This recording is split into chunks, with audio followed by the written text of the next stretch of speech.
Welcome back, everyone. My name is Cesar Rodriguez Garavito. I'm a professor of law here at NYU, and I'm joined by two of the foremost international law scholars.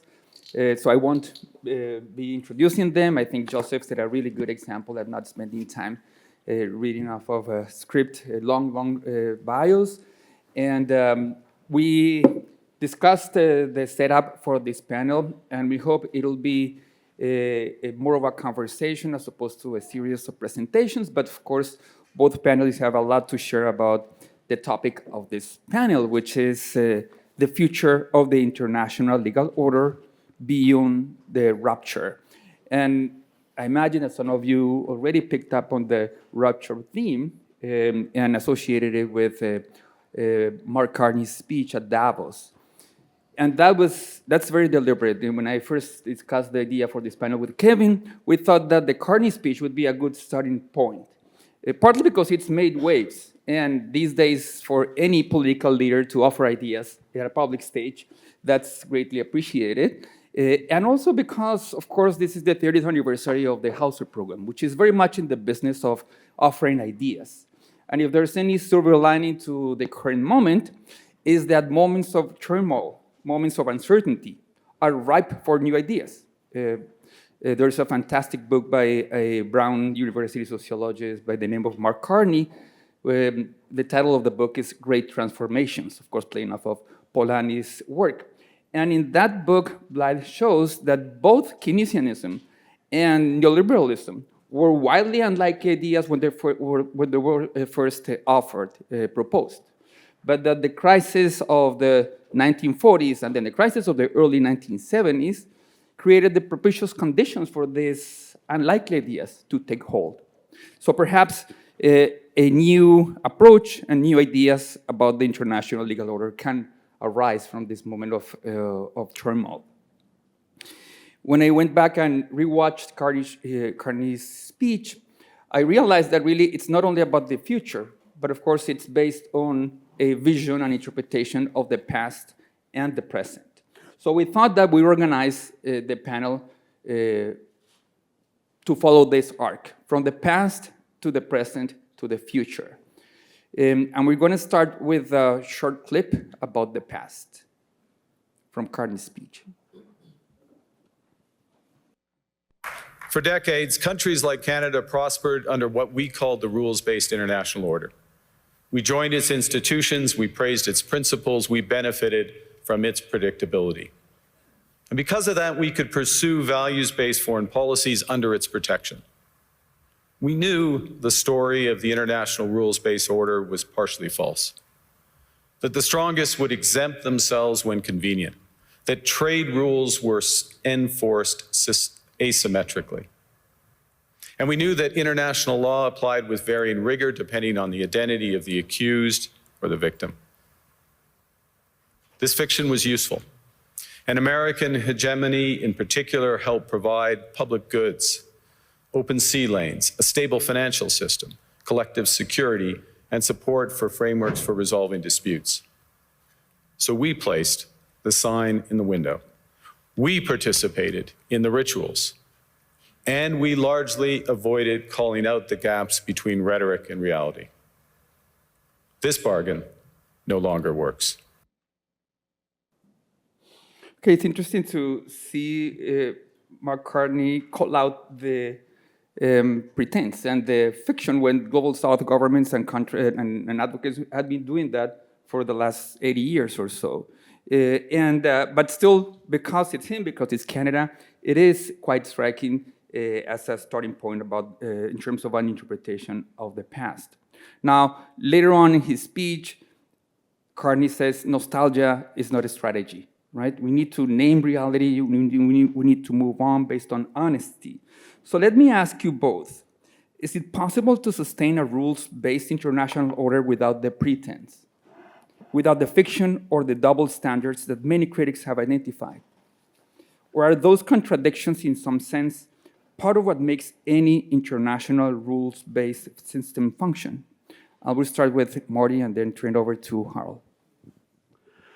Well, Well, let me first say how happy I am to be here. This is the 30th anniversary of the Hauser program, and I came here 29 years ago. So I've really, in the course of my academic life, this has become my academic home away from home, I must say. Well, and then to the Carney speech and the question. So I think Carney speaks a little simplistically. And when I listened to him about pretense, about hypocrisy, it brought to my mind, as an old diplomat, the aphorism by the French nobleman La Rochefoucauld, that hypocrisy is the compliment that vice pays to virtue.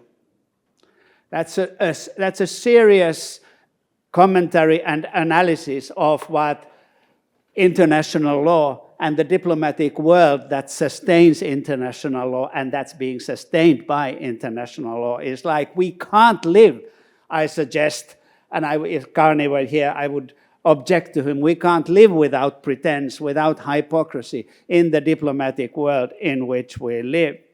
And when I'm saying that, I am referring also back to one of my historical heroes, Aimé de Wattel, from the middle of the 18th century, in his Droit des gens. Wattel was a Swiss diplomat, a very seasoned practitioner, and then wrote his work on the law of nations on the basis of a lot of his practice. And at a crucial moment, about in the center of the volume, he comes to the question of pretense. There's a separate title on pretense. And he notes that in his experience, all the diplomats and the statespersons, all the nations, as he calls them, constantly have this pretense of abiding by the law, but nevertheless seeking to advance their various interests in the cover or under the smokescreen of the law. And as he says at some point, these nations are really hopeless lawbreakers, and they always find an exception for themselves, but that they always reference the law. And Wattel himself, without mentioning La Rochefoucauld, made the same point about hypocrisy being a compliment that vice pays to virtue. And then he turns this, of course, to the point of the compliment is that it does actually sustain, in an important sense, the idea of the virtue, although it recognizes that none of us is quite able to live in it. But what I'm interested in those passages in Wattel is that after having condemned the hypocrisy and double standards of European diplomacy, he nevertheless says, well, that is diplomacy. And then he makes a distinction. He makes a distinction to those people who do the same things without ever referencing international law or law of any kind, who just go on and do what they want to do. And he says, well, these nations who do such thing without any motive than their own ferocity are monsters, unworthy of the name of men. And he mentions Genghis Khan, Timur Bek, Tamerlane, and the Turks. Of course, this is the middle of the 18th century. And he comes to the famous passage where he says, they are enemies of mankind. And they are enemies of mankind of the nature that the other nations should ally in order to, and these are his works, exterminate them. Well, that's strong stuff. And I'm not suggesting that people who are not hypocrites should therefore be exterminated, but I want to highlight the fact that Wattel gets into something that I find really important, namely that the play of hypocrisy in diplomacy, politics, and international law. I come from Finland. In the post-war years, Finland in face of its big neighbor, the Soviet Union, learned a way of speaking and acting where we always, whatever the situation, we started with celebrating our friendship with the great Soviet Union. So this would be, when I entered the foreign ministry in 1978, the one thing that was struck in my head over and over again was, Martti, whatever you do in the UN or elsewhere, so always remember to highlight that your best friends are the Soviets, and that that's so important for a country. And of course, Finland received some criticism from from the Western Europeans in a slightly better position than we were. Finlandisierung in the German public debates became a negative epithet.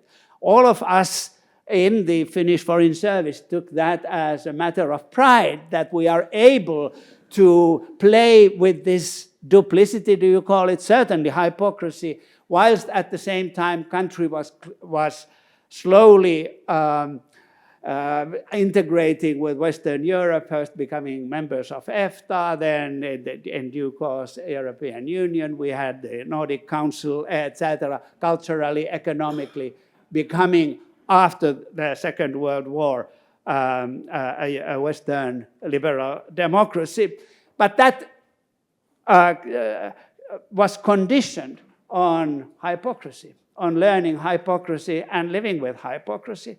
Now, there are other academics who looked into the nature of pretense and hypocrisy in liberal democracies especially. David Runciman wrote a wonderful book on political hypocrisy not so long ago, in which he highlighted that democracy, and especially liberal democracy, cannot live without hypocrisy. And you understand this if you think of what is the opposite of hypocrisy. On the other side, you find especially two types of attitude or two types of actor. You find the ideological purists, those who can't stand people who are uncertain, people who look for the right path, people who are open to ideas. The ideological purists think that if your light commitment to something, that it's merely hypocrisy. You are not being sincerely part of our set of ideas. You're not a true member of the party or of the religion. So you have those ideological purists. And then you have those brutal truth speakers or nihilists who take pride in smashing the weaker, uncertain individual trying to find their path. And so when Carney references the story by Havel of the Czech shopkeeper during the communist time, when the shopkeeper puts on the window this sign, "Workers of the world unite." And the shopkeeper was being hypocritical because he just put it there in order to placate the authorities. He didn't really think that that had anything to do with his life or his wishes. And I must say, I understand the shopkeeper. And if I had been a shopkeeper, I would have put there the sign. And if somebody from the West would come to me and say, "Oh, you hypocrite," I would have said, "You just don't get the way the world is organized. I don't have I can't afford to do the kind of brutal, straight talking that is your part of life because of my relationship of the political context in which I operate." So I just want to say, I think Carney has missed something. He doesn't understand the value of pretense and hypocrisy, and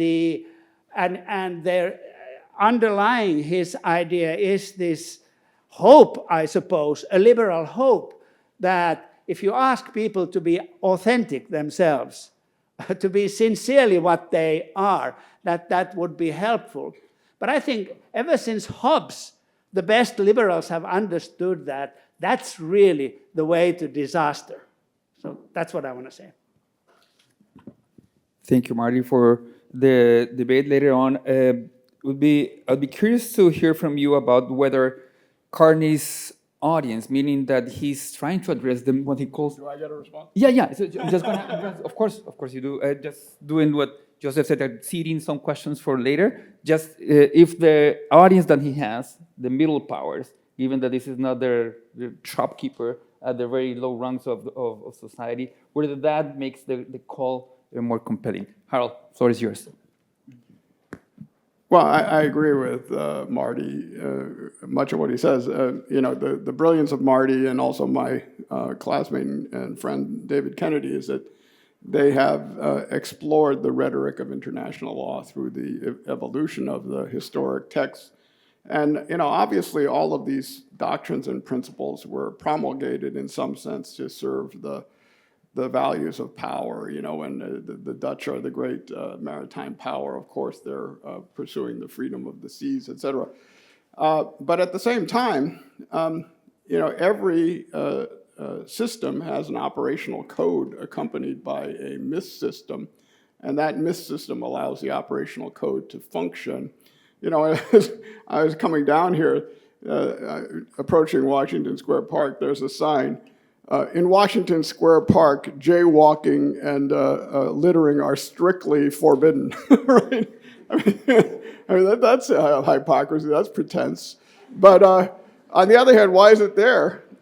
It recalls that we are actually aspiring to some higher set of norms, even if it's regularly violated, and we observe it being regularly violated. And every legal system operates that way. What I object to with Carney's speech, well, first of all, Carney's speech is an amazing accomplishment in that we have a head of state who's capable of writing a speech like this. We have a head of state who I don't think is capable of reading a speech like this. But the rhetorical form of this is very simple. We believed in a pretense, so we must name reality. Second, there's a rupture. And then third, there is a third way that we can proceed.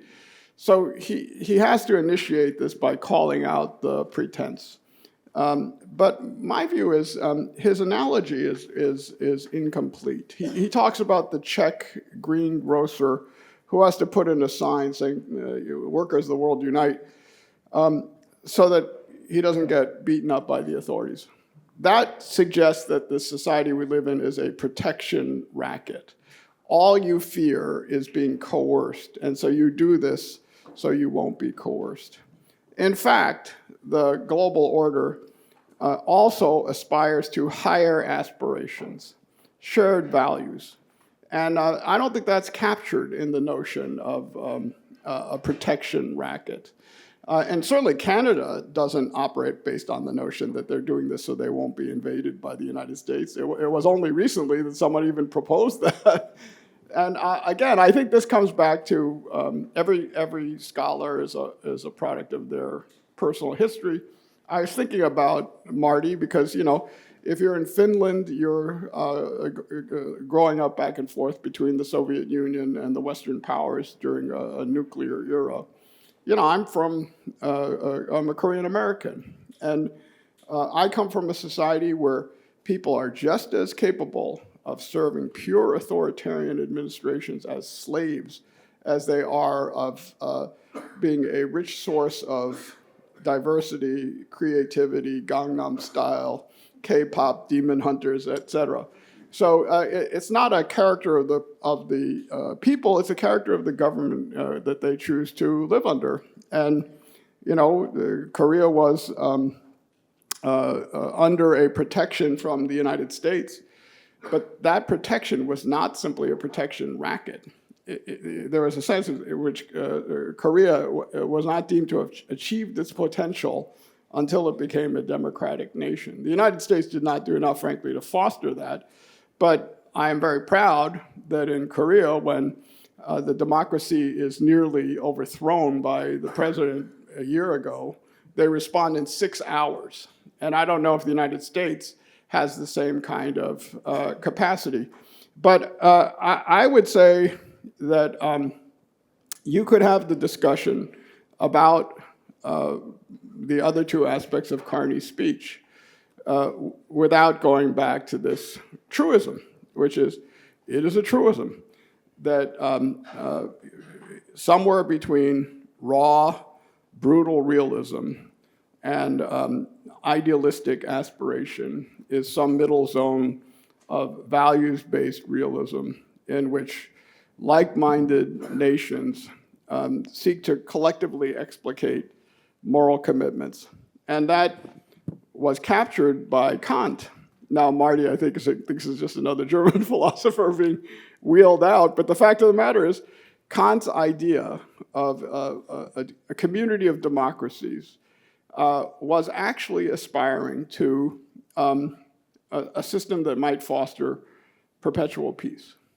And we see that the opposite system, an Orwellian 1984 authoritarian spheres of influence, in which three of the great powers, China, Russia, and the United States, are interested in self-dealing, lying, disinformation, lack of respect for other countries, leads to perpetual or forever war. And I don't think there's any doubt which is a better system, for human rights, the rule of law, and human flourishing. And I think that all Carney is doing is giving this values-based realism a different name. Thanks, Harold. On that note, you already kind of cued in the theme of rupture. So let's move on to the present and listen from Carney's speech once again.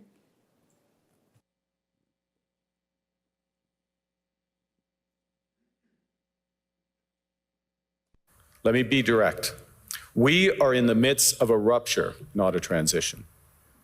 Over the past 2 decades, a series of crises in finance, health, energy, and geopolitics have laid bare the risks of extreme global integration. But more recently, great powers have begun using economic integration as weapons. Tariffs as leverage, financial infrastructure as coercion, supply chains as vulnerabilities to be exploited.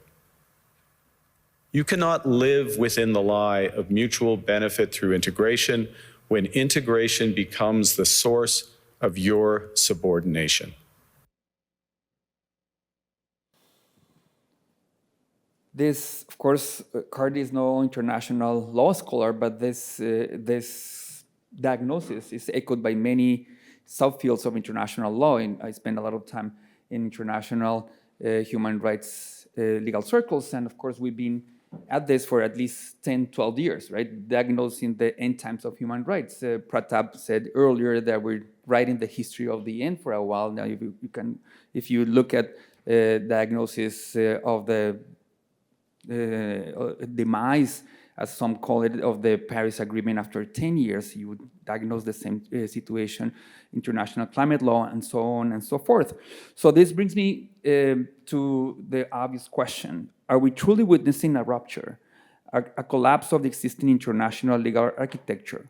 Or are we instead at a cyclical low point, at a period in which the foundations are being shaken, but key elements of the system may still endure? And we agreed that Marty would get us started with this, the answer to this question, and then we'll turn to Carl. Well, to the question, are we now facing a rupture? I must obviously start by referencing the subtitle of my book 20 years ago, which was on the rise and fall of international law, 1870-1960. So the rupture was sometime in 1960 or 70, in accordance to me. And thereafter, what we have had are institutions which often intellectually and normatively operate like zombies. They're dead, but they don't know that they're dead, so that we still keep seeing them operating. And I think Carney is addressing some of that aspect in his speech. But I'm not going to go into that argument of the gentle civilizer. Instead, I want to suggest that what you see, transition or rupture or continuation, depends on where you look at. At least one distinction is useful to make, which is international law as set of institutional practices on the one hand, and institutional law as a life form on the other hand. So as institutional practices, then clearly one must accept that it's not going that well. And especially if the institutions that you have in your mind are UN and UN-related institutions. So the funding crisis of those institutions is a serious danger to the institutions themselves. Now, they've had funding problems earlier on as well, and the US has had critical attitude towards them previously. Whether the rupture there is very great or not, I'm not to tell, but I have to say that in some sense, in the course of the life of my own professional life, the UN-related institutions are, institutionally speaking, at a very low point. Their authority as speakers in the public realm is not taken very seriously. But that doesn't apply to all institutions, obviously. And I come back to that in a moment. Well, maybe one can say that, for instance, legal institutions such as having to do with arbitration, having to do with energy contracts, having to do with investment, and having to do with lot that have to do with, that relate to what I call the legal infrastructure of global capitalism. They are still operating pretty well, not maybe under the law, the name of international law, but transnational law of various kinds. Contracts on investment, contracts on energy, and so on are being made constantly. The third world debt is being managed by a huge number of lawyers in complicated legal arrangements. 100 trillion of public debt that's being constantly debated by government lawyers, by public lawyers. 60% of that debt is from private institutions. And all of that is part of a huge set of institutional legal arrangements. I've recently also learned there are over 60,000 special economic zones nowadays in the world, and the number is rapidly growing. And those economic zones are based on complicated legal arrangements in which huge numbers of law firms and private lawyers and international lawyers, transnational lawyers are involved. As I said, well, I don't think the institutions that relate to the constant operations of global capitalism are doing that badly. Public international law institutions representing the kind of Kantian mindsets and projections are not doing that well, institutionally speaking. But then there is this other thing, international law as life form or form of life. So there's never been as much talk about international law as in the present. I was in the US at the time of the pleadings in The Hague in the International Court of Justice in the Gaza case. And I've never seen students glued on the TV screens when they watched the pleadings of South Africa against Israel.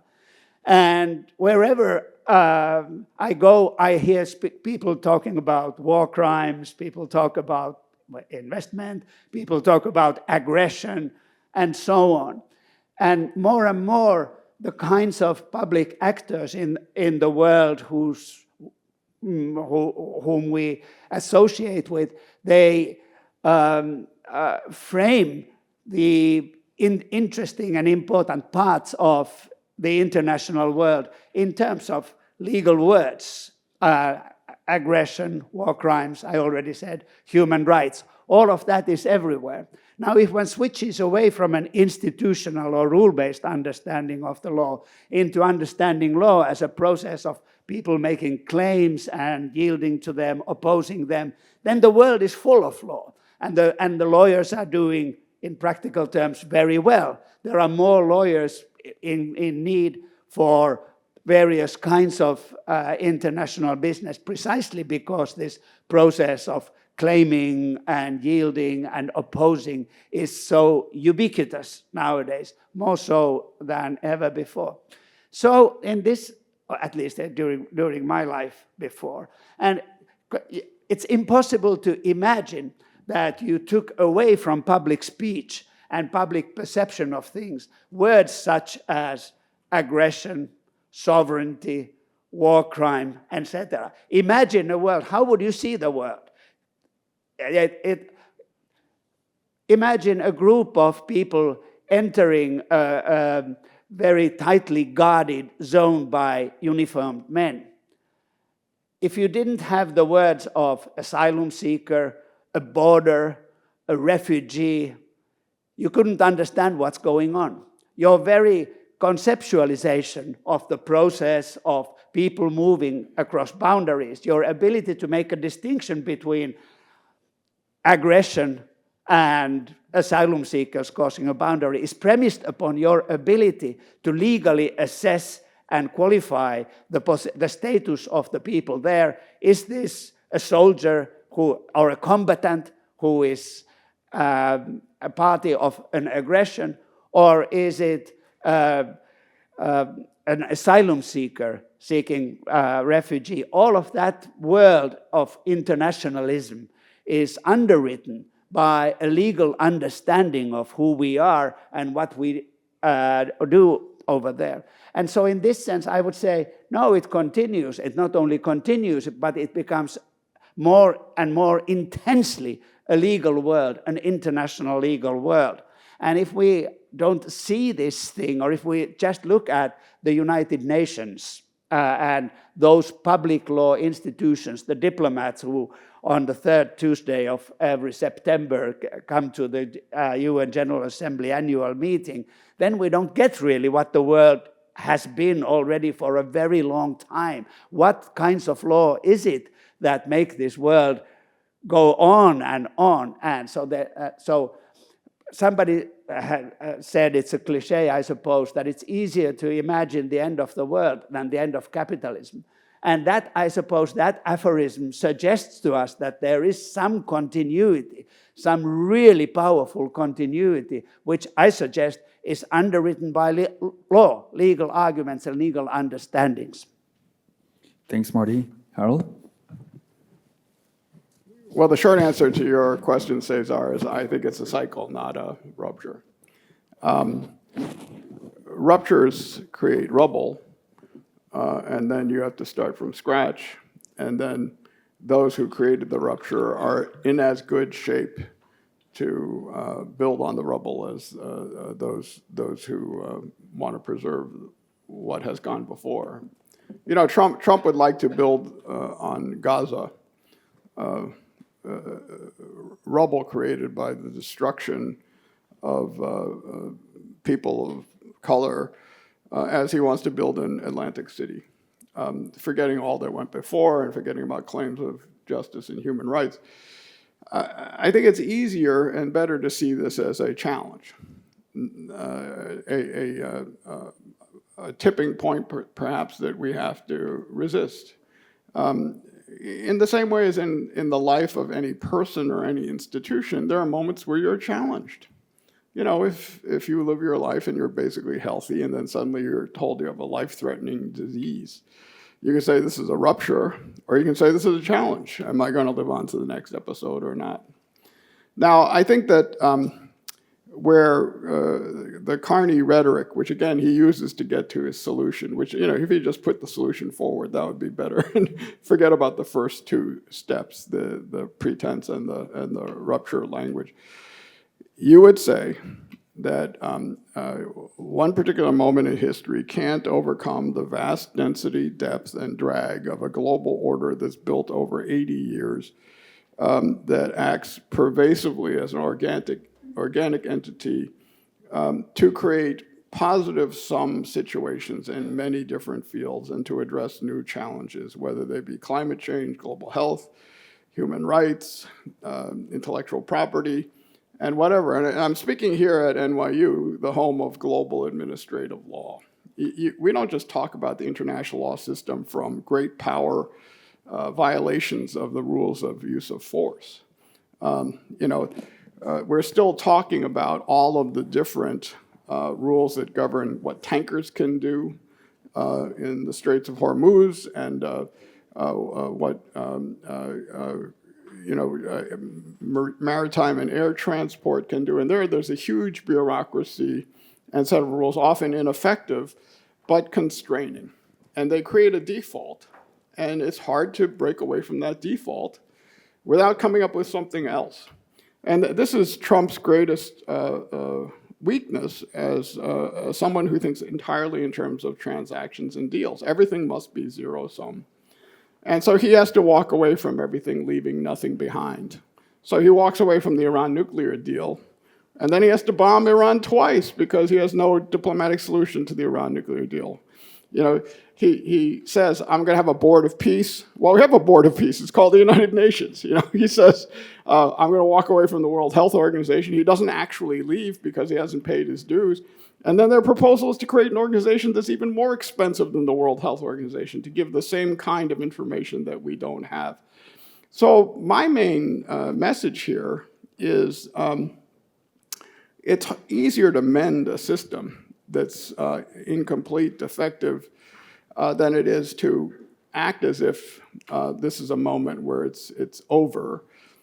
Because after all, so much has been invested in this clearly deficient system. Marty has identified many great texts. The one I would identify is the Bro movie, This Is the End. If you came to the Hauser 10th year, it would have been in 1996, where the promise of the collapse of the Berlin Wall is not fulfilling itself. So is this the end? And then 2006, after 9/11, we're in the war on terror. Is this the end? And then 2016, Trump got elected. Obviously, that's the end of the legal order. And that now, we have this period that we're in now, which is a bad moment, obviously. But, the question is, do we collectively have the capacity to respond and, try to achieve the better angels? I have two big aspirations here. One, I would like to be at the 50th anniversary of the Hauser program. That's my limited goal after being here today.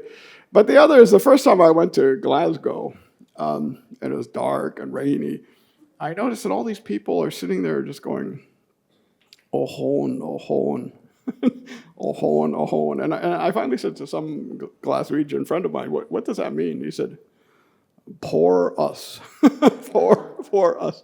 I go to these academic settings and people are sitting around going, oh, poor us.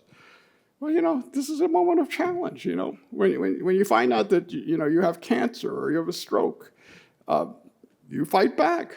This is a moment to pool resources, engage in values-based cooperation, try to find non-zero-sum solutions, try to get to a better stage, which is actually what Carney recommends. That's his third way.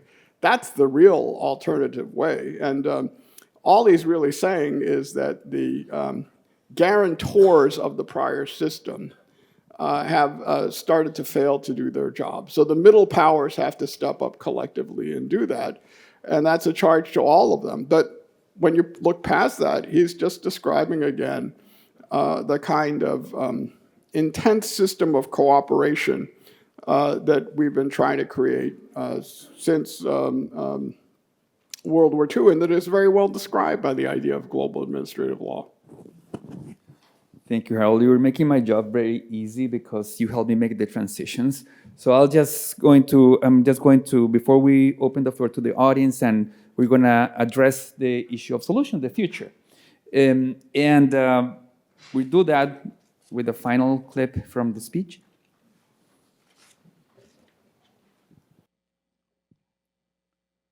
Some. And the question for middle powers like Canada is not whether to adapt to the new reality. We must. The question is whether we adapt by simply building higher walls or whether we can do something more ambitious. Now, Canada was amongst the first to hear the wake-up call, leading us to fundamentally shift our strategic posture. Canadians know that our old comfortable assumptions that our geography and alliance memberships automatically conferred prosperity and security, that assumption is no longer valid. And our new approach rests on what Alexander Stubb, the President of Finland, has termed value-based realism. Or to put another way, we aim to be both principled and pragmatic. Principled in our commitment to fundamental values, sovereignty, territorial integrity, the prohibition of the use of force except when consistent with the UN Charter, and respect for human rights. And pragmatic in recognizing that progress is often incremental, that interests diverge, that not every partner will share all of our values. So we have here Carney's version of a third way in the international legal order, and he, in another passage of the same speech, says that we have to come up with issue-specific coalitions. And that reminded me of a great piece that Harold co-wrote for Just Security recently about Ukraine, and about how Russia's violations of international law have been met with resistance, with all kinds of creative lawyering by advocates, governments around the world that have used whatever they, however fragmented international legal order is, they have tapped those resources, those institutions creatively, and so that at this point we have a tapestry of challenges across the world against those violations. And he uses a pretty compelling metaphor, the panda's thumb, right? It's a vestigial organ that the panda uses creatively to solve problems. So I wanted to turn it over to you, Hal, to start us off with a beginning of an answer to the question. So is this kind of pragmatic coalition-based approach a viable path forward for the international legal order? Is this third way both desirable and feasible? And do you have any amendments in mind to what Carney offers in this passage? I think it's the only way forward. And so just thank you for referencing that piece. On the 4th anniversary of the Russia-Ukraine war, I've represented Ukraine since 2016. We have peace negotiations that, Ukraine and Russia are fighting and talking at the same time. And there are now two paradigms of what peace could look like. One is a just and lawful peace, in which values like Ukrainian reconstruction, accountability, truth and reconciliation, preparation of Ukraine to participate in as an independent political and economic player in a European order are being actively promoted by the global system. And then the other alternative to a just and lawful peace is just peace, which is what Trump favors, just whatever Putin wants. And so what's going on now is that Trump's agents, Witkoff and Kushner, graduate of this school, have created an envelope of just peace. And the question is, how much rule of law, humanitarian, and accountability content can you infuse into this envelope? And my view is that this is not a Louis Sohn, present at the creation, Dean Acheson, grand architectural moment. In fact, what it is instead is a series of initiatives to provide that content on many different issues, jus in bello, jus ad bellum, oil, all of which being pursued by the different actors of transnational law, exactly the people that Carney is referring to.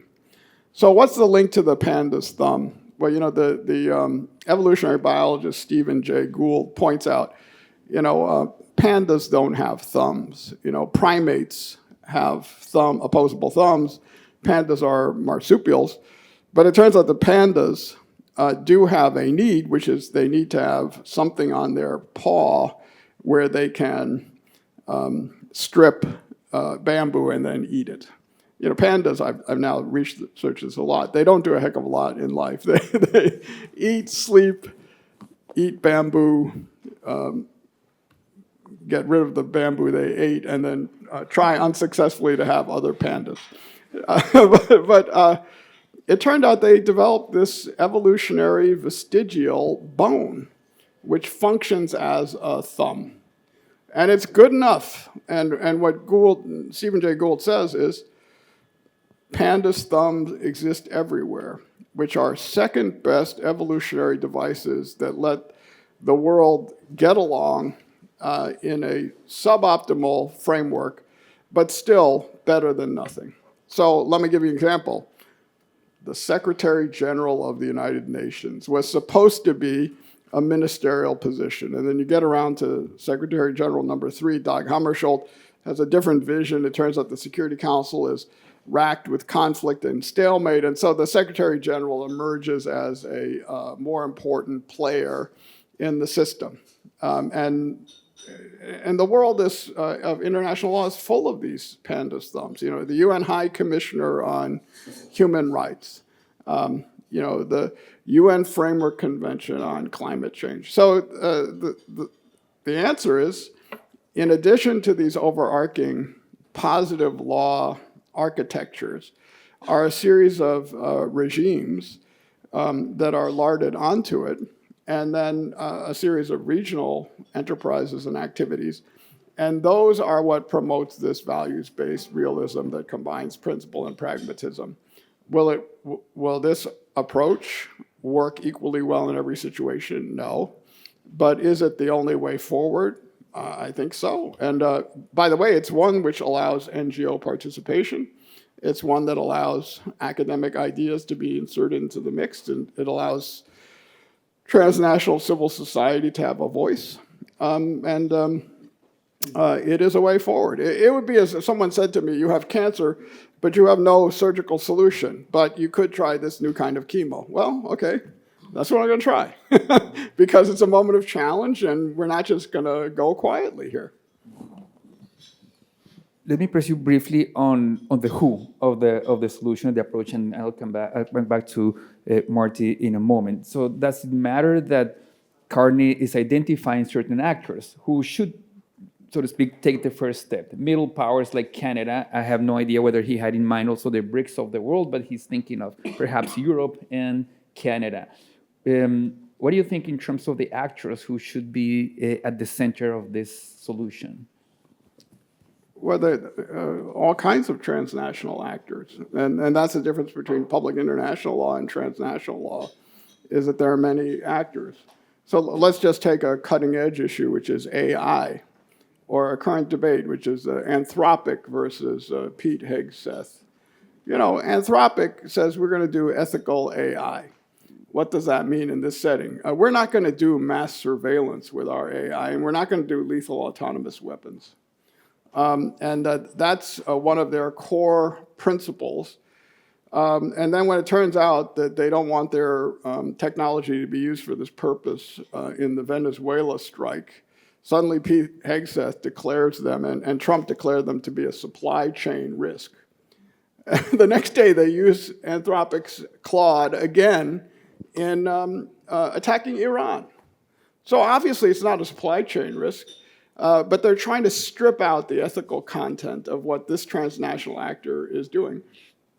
And it turns out that who's on their side, but all of these employees of Google and OpenAI who are filing amicus briefs in their support. Now, why is this relevant? Because at the Supreme Court at this very moment is a case about Cisco Systems and whether Cisco Systems aids and abets unlawfully by providing surveillance software to the Chinese so they could pursue the Falun Gong, et cetera. So this is a cutting edge issue where the key transnational actors are the AI and tech companies. And the question is ethical AI going to exist? Or is it just a thing where the companies are pressed to do the limits of their technical capability, even if it means contempt for human life, contempt for privacy, contempt for these kinds of values? And that's why this is an important fight. Thank you. Marty? Well, listening to Carney's proposals, I found it a little bit hard to understand whether he is trying to target the situation that has emerged in this country now, or whether he's really interested in dealing with the great difficulties in the international legal and political system that have existed for a long time. And in more closely listening to the kind of proposals that he makes, it does sound to me that he wants to find a situation between abstract idealism, I don't know whoever represented that in the international world, and brutal self-interested transactionalism here, which sounds to me, the middle ground sounds to me the ground of hypocrisy, pretense, going about it as best as one can, dissimulating when dissimulation is necessary, being frank when that is possible, and so on. So I think for countries like Canada, and so the world until the present Trump regime must have been very useful. So it has been very beneficial. So Canada has been able to develop its economic base, its status as an actor on the world stage that's greater than actually Canada's population or resources otherwise might warrant. The same can be said of other middle powers, such as those who have joined in the EU. And it momentarily, Carney sounded like preparing an application to be a EU member. So a group of middle powers, it doesn't sound such a new idea to me. On the other hand, of course, that doesn't make any of this objectionable. It's just that one sees once again the phenomenon where you have an analysis of the situation and there's some sharp insight in that analysis and it goes in the right direction. And then you come with the proposal and the proposal kind of vanishes in the air as you propose it. It's just, it does have the nostalgic edge to it, which Carney earlier on in the analysis phase still seems to be critical of.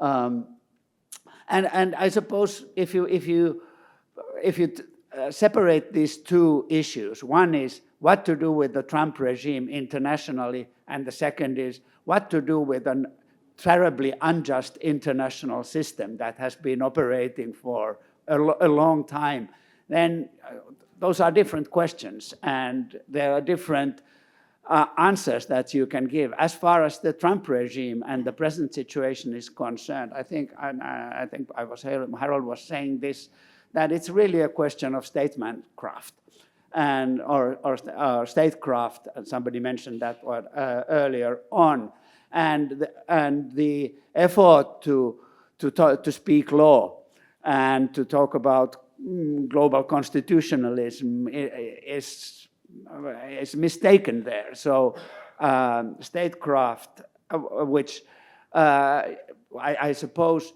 the invitation of the representatives in Davos to think of themselves as representatives of middle powers is a standard call to statecraft of the kind. I mentioned Vattel a moment ago. I can now mention the Abbé de Mably, whose great work on the public law of Europe from the same period was precisely to suggest to European politicians that they should be aware of what the interests of their powers are, and he made a distinction between the great powers, the powers that challenge the great powers, the middle powers, and the small powers. And his invitation was, if you are going to participate in the game of diplomacy, then you have to measure your policy on the basis of what country it is that you represent. So this talk about middle powers is the talk of classical statecraft, which I appreciate, but which I see is sometimes obstructed by legalism, and especially the kind of legalism that tended to suggest in the 1990s that we are entering a liberal global community in which the size of the representation of actors doesn't count, the background doesn't count. And of course, with the talk in Davos, when Carney, the audience to which Carney speaks is a very limited audience. It doesn't represent more than those middle powers who now are suddenly frightened that the benefits that they have been able to receive from the standard operation of the system are no longer available, and something will have to be done, but the global south is not there. It is maybe cliched and boring to say this, but that perspective has been lacking from, or will lack from the conversation as long as it focuses only on what Trump regime has done here and how to react to it by Europeans, Canadians, and Australians, which is the frame of conversation in Davos. I was also struck when I mentioned Davos that listening to a podcast by the Columbia-based British economist Adam Tooze. He had been there and he had chaired a panel, and in his reports just a few days after Davos, he suggested to his listeners in his podcast that if you abstract the American representatives in Davos, if you think everyone else was speaking Davos as they always had spoken Davos, the Chinese, the Europeans, and Canadians, everybody thought that, well, free trade should operate as it always had, and most of the time it operates, that the tariff policy of the US has been terrible, and that the rule-based order should be streamlined in such a way that the benefits it accrues will be accrued also in the future. And so I thought that was really remarkable. I don't know whether the report was true, but if it's true, then there is no real readiness to think in terms of the larger image of the problems. I said earlier that I'm on record of having said that the rupture took place sometime, well, let's say between 1960 and 1975, and that since then the problems of the international legal order have been accumulating, and the efforts at reforms for inclusion and integration of global interest have over and over again been failed. One of the big efforts in the 1990s in which in the UN, I was involved together with the other Nordic countries, was to try to reform the UN social, the social aspect of the UN, the Geneva organizations. We invested in the Nordic countries. I think Denmark was the leading country. I was involved. Huge amounts of money for research and studies what to do with the social aspect of the UN, so as to make it more powerful, obviously, but also better coordinated, so that the effects would be more tangible. And what all of that project ended up was 1.5 meter of books and reports on the shelves, but no significant change in that. So that's one of the most frustrating experience I've had in the UN diplomatic context. The amount of stuff that is being, or the amount of intellectual interest that's constantly being put to reform that leads nowhere. And so I would say there seems to be very little effort to change the tack on that side. So there's very little work to try to see, well, what can we do with this international, institutional, and legal order so as to prevent the emergence of the kind of hubris that existed in the 1990s that was based on nothing. The effort of this law school to create a global administrative law, I think, was a laudable effort. But it's an effort by one law school, and I hear very little about global administrative law once I step out of, well, Manhattan, I suppose. And so my worry is that the Davos spirit is just to get rid of the disturbance that the US has now created, and to go back to business as usual. And that's strengthened by the proposals that Carney puts forward, principles and pragmatism. Well, the combination of principles and pragmatism is precisely that pretends the readiness to be hypocritical when that's needed and talk principles but be pragmatic. I get that, but that's not a big reform. Thanks, Martin. Thanks, Harold. We have time for a few questions. So if there are questions for the audience, please remember to be brief so that we get a chance to come back to the panel for quick reactions. Yes, I think you're supposed to go up to the mic. Is that how it works? Yeah. Look in the back. Could you go up back to the mic? Back, yeah, back there. Sure. I know.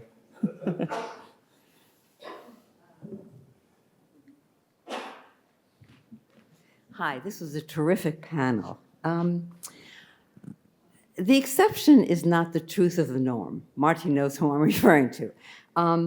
But it is the underside. And of course, there's the underside to the underside. I think that the conception of fiction, legal fiction or political fiction, is absolutely crucial, as you do too. The best book I read on this in terms of political fictions is by Edmund Morgan, The Fiction of Sovereignty, the political fiction. But I don't think I think that fictions legal and political, from a political theory point of view, should be understood as regulative principles, not as hypocrisy. There's an additional dimension, I think that Harold Koh is getting at that. That can be action-orienting. And if you frame it as hypocrisy, I'm not sure how you would differentiate between the big lie and hypocrisy, smaller lies. So, I mean, this is, of course, a question of truth in politics. So I wonder what you would say to that. Thank you. Katrina? So this was I echo what you said. This is a really interesting panel discussion. So just following on what Carney has done, forget about the rhetoric. He went to China and he's gone to India. So I guess, and Harold, you referred earlier to sort of international law. It's often going to, in the case of the Dutch, reflect the views of the preeminent economic powers. So clearly Carney's identified who he sees as the preeminent rising economic powers. And I guess I'm kind of curious, how would you see international law, what international law will be in the interests of those economic powers today? Do you think that they'll also be interested in similar kind of institutions or practices? Or how do you see international law evolving to reflect the emergence of these new powers? Thanks, Katrina. Let's take one last question and come back to the panel. Thank you. Back to your first topic, the utility of hypocrisy. You said that Carney's understanding is too much two-dimensional and that using law principles is very much about this playful, ironic use of principles and language and so on. And we had the creative Finnish diplomats at the ministry. We had Czech dissidents who do that. So we always need some, so to say, counter-elites or knowledge institutions to do that. My question is, who do we have today? And I think it's more and more hollowed out, these institutions. There's someone that you would rely on. Most of all, I think by the market logic, by some cultural changes, that we perhaps no longer have institutions, counter-elites, language, culture that is possible, that is capable to use this, to make this ironic, hypocritical use of law and principles. Thanks. So we have roughly 10 minutes left, so I'm going to give 5 minutes to each of our panelists to react. Harold, do you want to get started? Yeah. Well, good questions by all. I think we should focus in on the fact that Carney gave the speech at Davos. 10 years ago, you would have given the speech at the United Nations. So what he's really saying is that the opinion makers who he needs to persuade are the people who have money. And that those are the people who are used to getting together and saying that these little disturbances in the force aren't going to affect the price of oil, which has just gone over $100 a barrel, or it's not going to affect the supply chain, which has been massively disrupted by these ludicrous tariffs. And he's saying, if you're going to let this happen, your world, which is giving you great comfort, is not protected from disruption and disturbance. And then he also says, I think, going to this point, that look, we're not all price takers. Those with common values have a capacity to affect the way this market is going to evolve and be price makers. And so we have to band together around certain kinds of values. Now, I think it comes down to just two very simple points: interdependence and rupture. You know, what we all lived through, those of us of a certain age, was excitement about interdependence, the politics of interdependence, Cohen and I, you know, the fact that after the Jimmy Carter era, they survived the oil crisis, and then the dawn of the bright age of globalization, from the fall of the Berlin Wall to the fall of the Twin Towers. Everybody's like excited. You know, you can communicate with someone around the world from your phone and this kind of thing. And then 9/11 occurs, and then suddenly we start to see the dark side of globalization. Interdependence carries with it threat. And all Carney is saying in the speech is, look, these interdependence means threat, which is just an old idea. But what he did not address is what Bob Putnam would call the logic of two-level games, which is when the middle class around the developed nations in the United States and the West started feeling betrayed by globalization, and they launched an anti-globalist counter-movement. And then there's an outflow of refugees from places like Syria. Suddenly they decide that the enemy of this is diversity, equity, inclusion, individuality, and that we need more order, hierarchy, control, and we need more closed democracies with populist leaders who don't pay attention to things like checks and balances, and who can close off immigration, attack legislators, you know, purge bureaucrats, ignore the courts, and crush civil society. And then Trump is just a symptom of this general approach. And what Carney is simply saying is, look, that zero-sum approach to interdependence, this desire to return to autarky, is a fiction. You're not going to get there. And so what we have to do is operate within this system of interdependence to find non-zero-sum gains.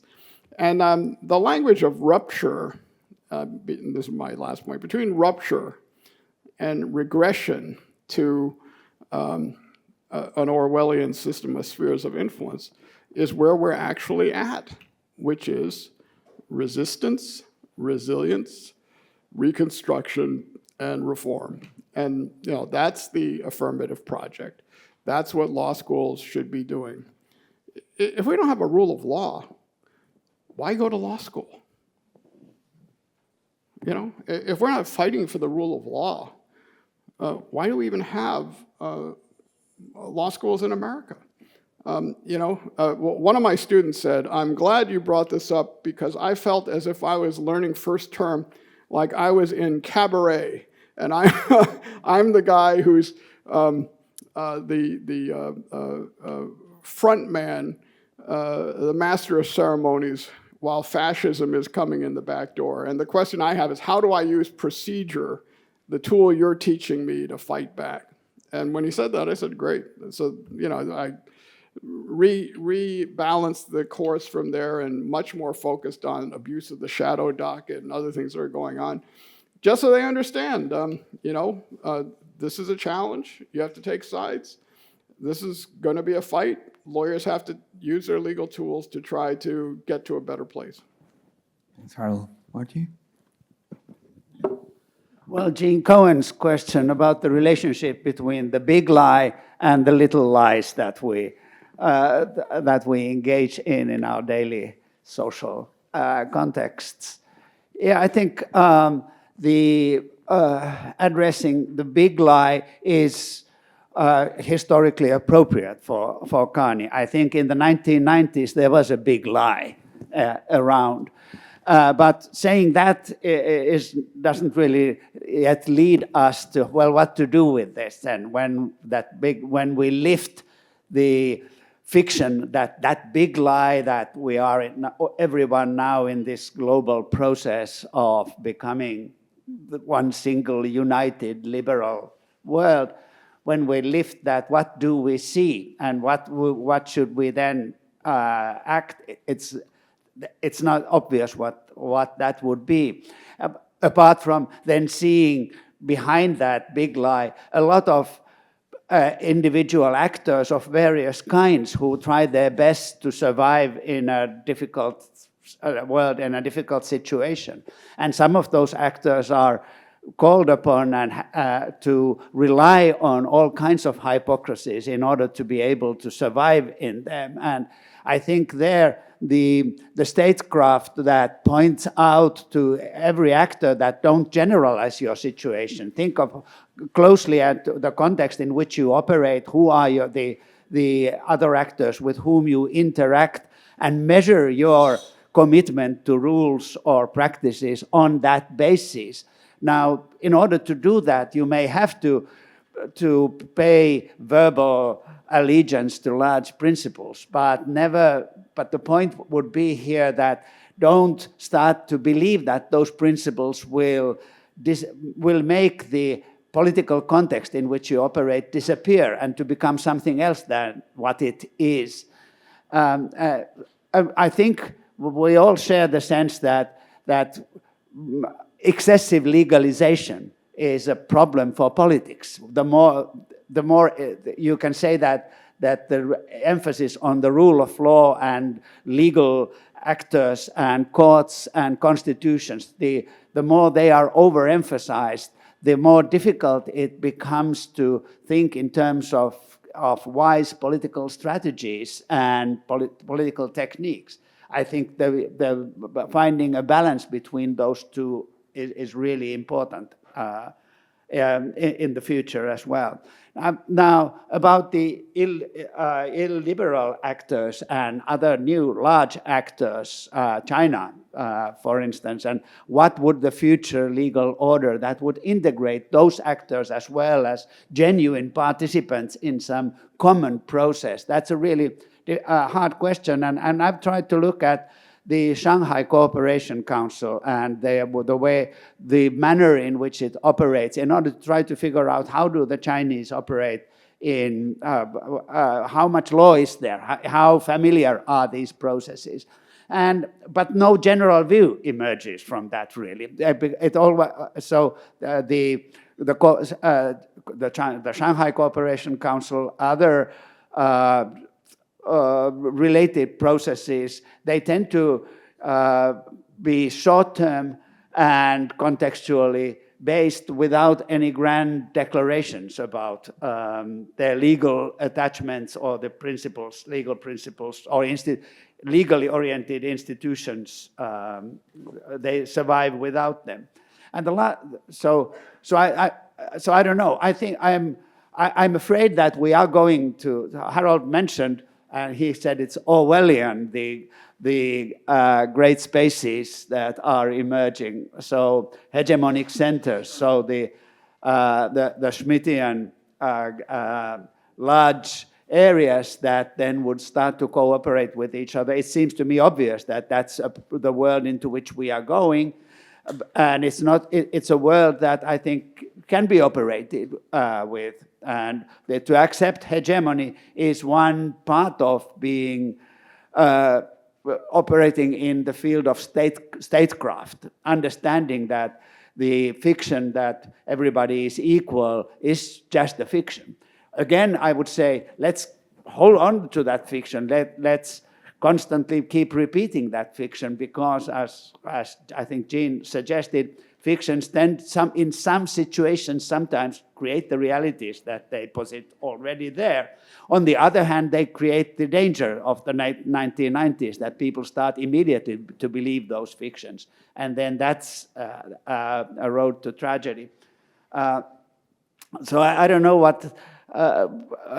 whether it was appropriate to address the the Finnish foreign policy during the Soviet era as light, ironic attitude. No, I don't think we experienced the lightness of it in the way that maybe others did.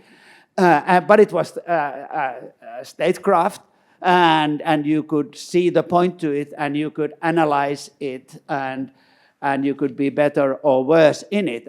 But I have to also highlight that sort of duplicity and also led to now let me put it, maybe this is a little bit strong, but for bad actors who were able to utilize the hypocritical principles by